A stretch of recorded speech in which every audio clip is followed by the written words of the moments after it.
Hi guys, happy Monday. Happy freaking Monday, finally. I love Mondays, I don't know why. And I think I am that person to be up at like 6 a.m. now or before, so I'm just gonna stay awake.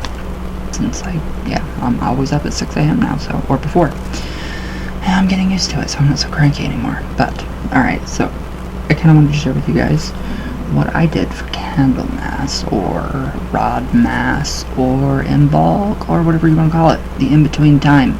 So, alright, this is very simple, it looks very simple, but it was very, very fun. So what I did was I layered this with sand, gold pebbles, you can get them at a craft store, paint, so they're all painted. And then I did a bunch more sand, and then I sprinkled in there just herbs that are relevant to Candlemas, or Imbolc, or whatever you want to call it. So, in the candle, I had it, so what did I do? I used the witch's lick with the finger, 3 X's, be thou consecrated and be with the hollow mind of the old ones, that one, to cleanse the candle again, and then really bless it, dedicate it to Bridget, the goddess, and then I just kind of sat there with it and lit it and put, what kind of oil did I put on it? I think I put ylang ylang. I did, yes. Oh yeah, that's a ylang ylang. And then sea sand, actual, like, from the frickin' sea or from the ocean or wherever in Florida. So it was pretty neat. So yeah, it was just very interesting to do that. And then some sage and some basil. So all these cleansing herbs, wonderful herbs, amazing. So yeah, I just kind of did that and put a little, put it by a basket of corn, Indian corn. It looks really neat. It's really pretty. So yeah, I just kind of focus on, what I'm grateful for, planting all these good seeds for the, coming spring, all that good stuff, and just really, really what I've been blessed with. So it just kind of helped me to really realign myself and figure out, what I need to focus on the most, and, what needs attention the most and all that stuff. So it was actually really peaceful. It's very nice. So, and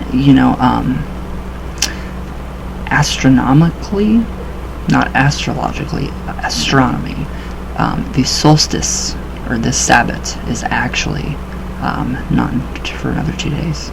So yeah, Imbolc is actually in 2 days. So if you think you've missed it, you did not. And my dear friend Kendra told me that, so thank you for that bit of information. Alright, so I wanted to go into a little bit about just the witch's tools within traditional witchcraft as well. So, alright, so the witch's tools, the magical working tools in contemporary witchcraft, are associated with the forces of the elements, as we all know. So the tools and their uses are a derivative of some hermetic magical practices, and before they can be used in rituals, all magical tools must be consecrated in rites that involve exposure of the tools to the 4 elements of nature by immersing or sprinkling them with salted water, passing them through or over a flame, passing them through incense smoke, and touching them with a disc of earth or baked clay, or plunging them into the earth. The consecration rituals are similar to those in the Key of Solomon, a magical grimoire. Obviously, we all know what that is. Where do we go? Attributed to the legendary King Solomon and translated into English in 1818 or 1888, to which pagan elements have been added. So the magical tools customarily are inscribed with the runes, sigils, and symbols. Ideally, the tools are handmade, for the act of construction helps to imbue them with the witch's personal power. So yeah, it's pretty hard to afford a blade. Yeah, it's pretty hard. So, or tools can be bought and personalized through inscription, consecration, and ritual. Magical tools serve a variety of purposes in rituals and are used in the consecration of magic circles and other tools. Other magical tools. So, interesting.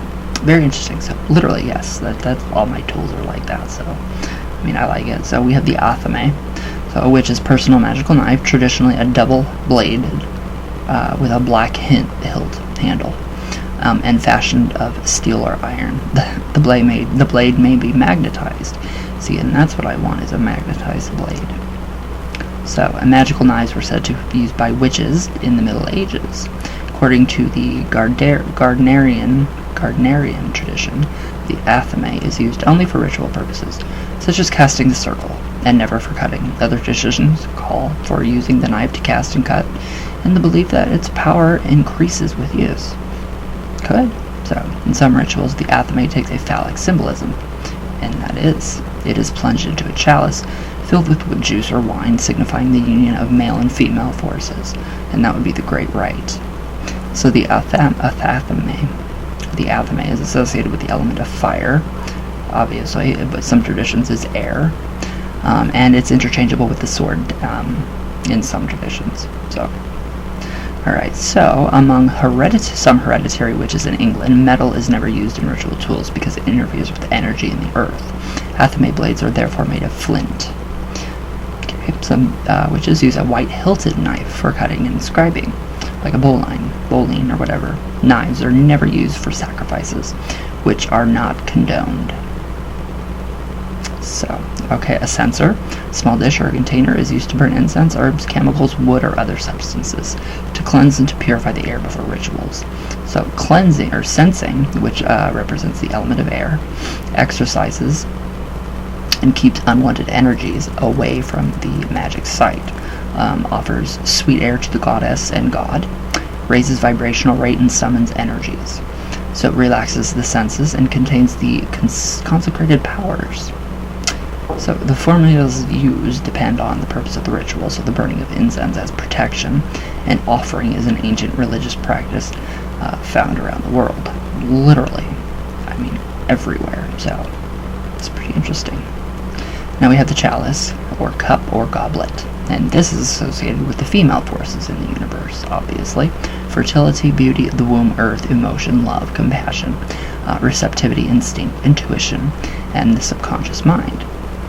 It is the receptacle of spiritual forces. It is associated with the element of water. Held upright, the cup is an open womb ready to receive. Held inverted, it symbolizes birth and realization. The cup holds water or wine, which is consecrated and used in rituals or shared among coven members. So we have the pentagram. Alright, symbol of the earth. The pentagram is a disc or square of metal, usually copper or silver, wax, baked clay, earthenware, or wood, and is inscribed with craft symbols. It is generally associated with female energy. I didn't know that. Among its uses are to ground energy and to serve food shared at the end of the coven's working session. Huh. I kind of like that. I didn't know that. It's like a serving platter. I have some ideas. Alright, now we have the sword. So not all witches use swords. Not all of them. So some covens have a single sword for the entire group. The sword serves the same function as the athame, used for ritual purpose, such as casting the circle, but not for cutting. So obviously, it's considered more authoritative than the athame. The sword is associated with the element of fire. Some traditions, air. Obviously, we already covered that. Gardner made his own swords. Good for him. Wand. Now the wand is an instrument of invocation of spirits. It represents the element of fire, and in some traditions air. It symbolizes the life force within the witch. So the wand dates back to the prehistoric times and is mentioned in the Bible. Both Moses and Aaron used rods to bring the plague to Egypt. The Greek god Hermes is represented with a caduceus, a wand entwined with snakes and winged at the top, a symbol of power, wisdom, and healing. So hazel has always been considered the best wood for wands, and I do wish I could have done that. But mine is, I think it's ash, so followed by ash, rowan, and willow. 18 inches is considered a good length. The wood should be cut when the moon is waxing or full. In certain witchcraft rituals, tipped phallic wands are used. So some witches use wands made of crystal, silver, carved ivory, or ebony, and gold. In some cases, a wand may be used to cast your circle. I love that. I love the idea of the wand, and I have personally made mine, incredibly unique. Very incredibly unique. So, alright. So then we have the cauldron, and then some traditions actually use the cauldron to represent the fifth element of spirit and the mystic center. So, with some other tools, we have cords. We already know about cords. Cords of silk, other natural materials, or nylon are used primarily in the Gardnerian and Alexandrian traditions. A single 9-foot Red cord is used in a witch's initiation into the craft. In magic work, cords are knotted by witches either individually or in a group while they chant a spell. The knots are tied in certain patterns or orders and are left tied until the right moment for untying, which releases that magic energy and affects the spell. A system of colors is used for different spells. So, cords are also used in binding parts of the body to reduce blood circulation as a means of achieving an altered state of consciousness and the raising of psychic power. So we have that too. And then we have divination tools. We all know about divination tools. We have runes, tarot cards, I Ching, with the Ouija, obviously. We have prayer beads. We have the scourge, which is light breathing with a scourge made of knotted strands of silk or other tight, light material. Is done primarily in the Gardnerian and Alexandrian traditions.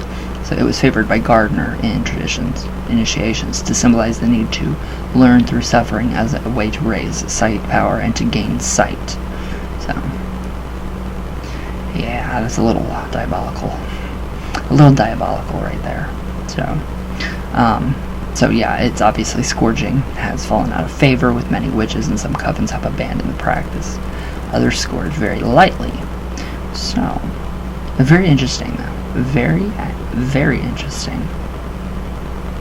So I like that. I think that is amazing. Which is very neat. Very interesting information. What do you guys think? So yes. Alright guys, well I hope you guys can utilize my basic, very simple candle working for Imbolc. I hope you guys do. It's very easy and it's working. It's incredible. I love it. So, but alright guys, I will see you all tomorrow. I love you all very, very, very much. Feed those ancestors today. So, I love you all the way from Venus. I'm so tired. All the way back down. And everybody have a good day. It's beautiful outside, I think. I'm not sure. But yes, I love you all very much, and thank you guys for watching, and I will see you all tomorrow.